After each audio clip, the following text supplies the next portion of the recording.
So yun guys, good morning.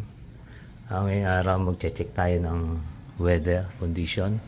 Ayan po yung labas natin nasa taas tayo sa second floor sa may balcony natin.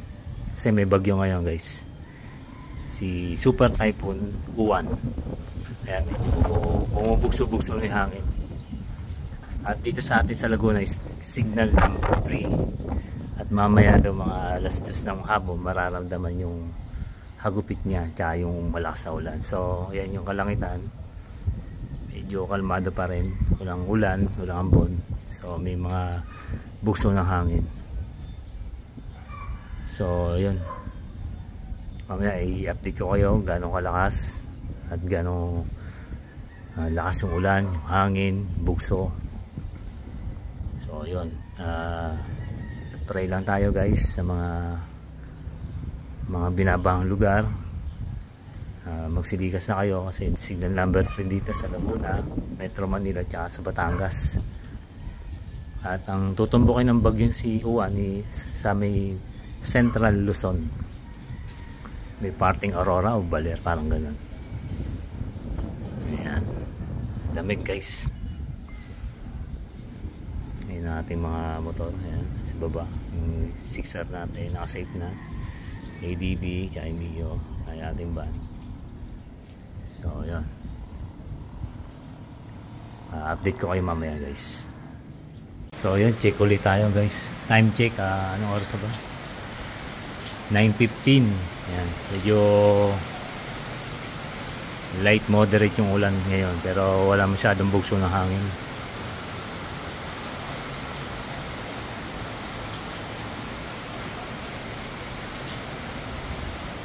Mamaya i-checkin natin kung anong status ng gano'ng kalakas. Kaya may hina lang guys. Ay si ating rider, Shopee yan, Shopee delivery. Kahit maulan, may bagyo, nagtatrabaho pa din, di ba? Time check guys, alas 12. Ayan, medyo malakas na yung ulan.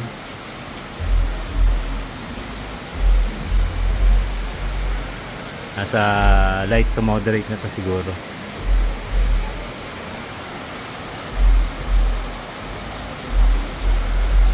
Pero yung hangin niya is wala pa naman.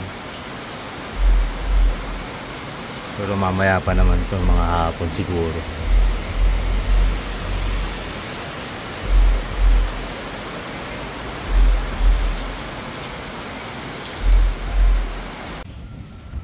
Ayan guys, time check, alas 10 ng hapon.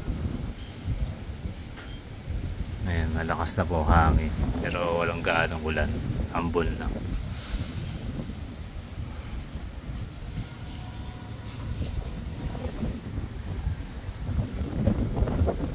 Lamig, grabe. Bali papunta rito yung hangin.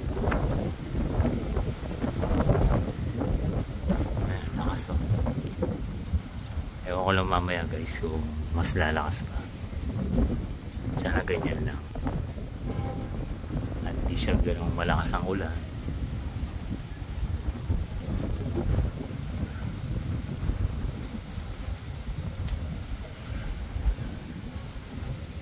So parang di naman nabaha dito sa amin,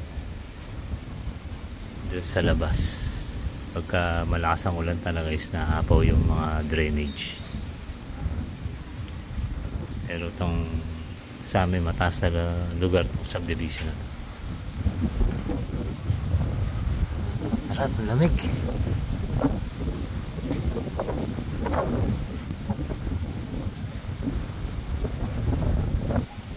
Masang hangin.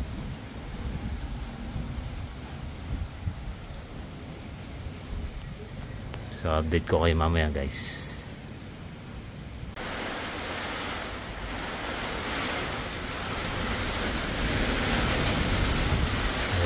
Bumabayo na guys.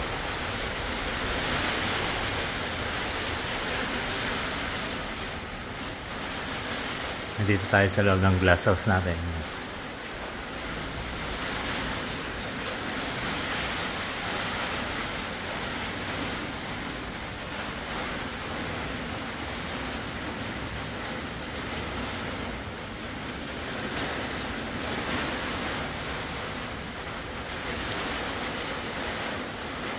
So ito yung aming mini garden.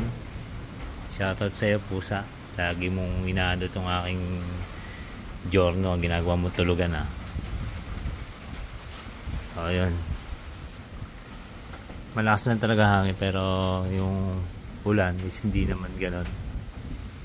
Ewan natin, baka mamaya o ano, sana ganyan lang guys, hindi siya malakas ang ulan. Pag ganito hangin, makikita nyo naman yung sa mga kawayan natin. Ayan. Nasipol guys, sumisipol yung hangin.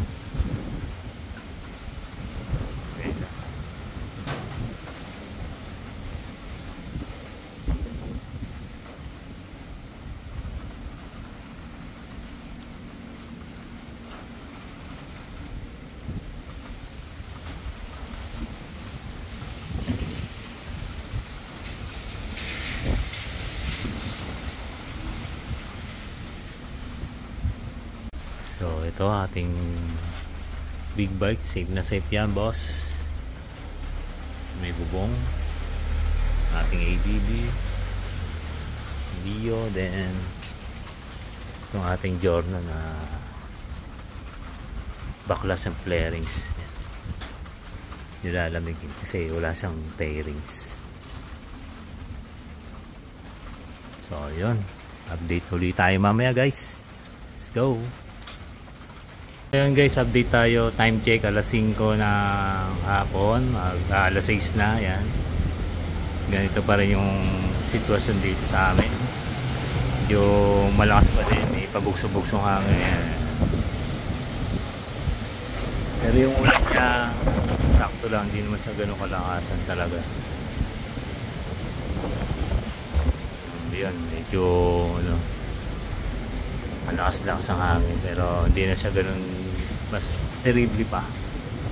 Ano, mamaya medyo humina na kasi papalayo na siya magdalaan toll na sa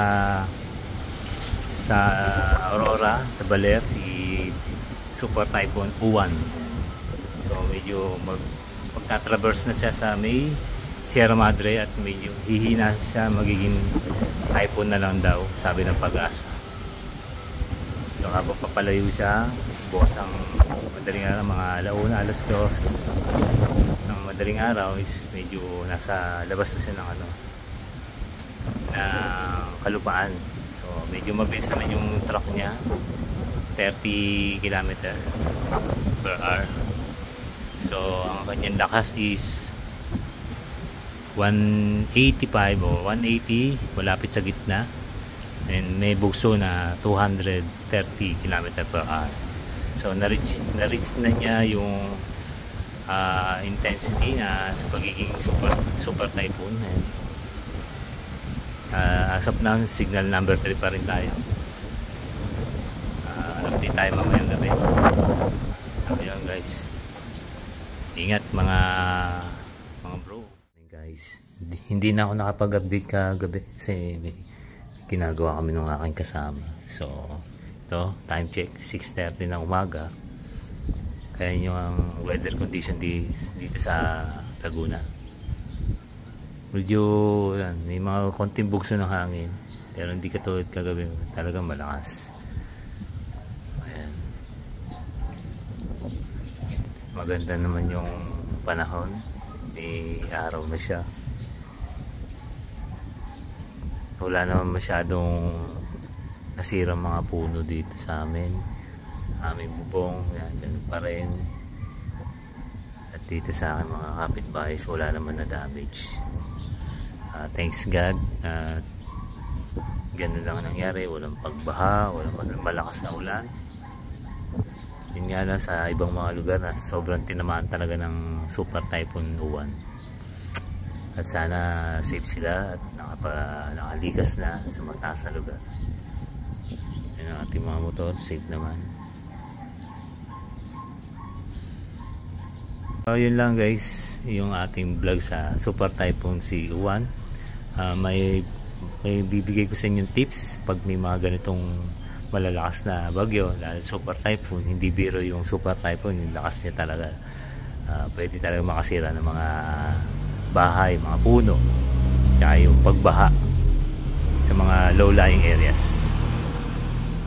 May papayo ko lang, hanggat may lead time pa, may oras pa, ay lumikas na, patibayin na yung mga bubong, mga bintana, itaas na yung mga gamit sa mga binabahang area.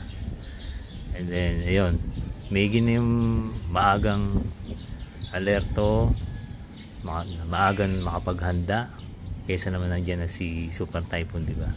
So hindi na kayo makakapag-isip ng paraan para maging safety ang lahat. So yun lang guys, ingat tayo lahat. Salamat sa mga nanonood at sa suporta. Salamat po.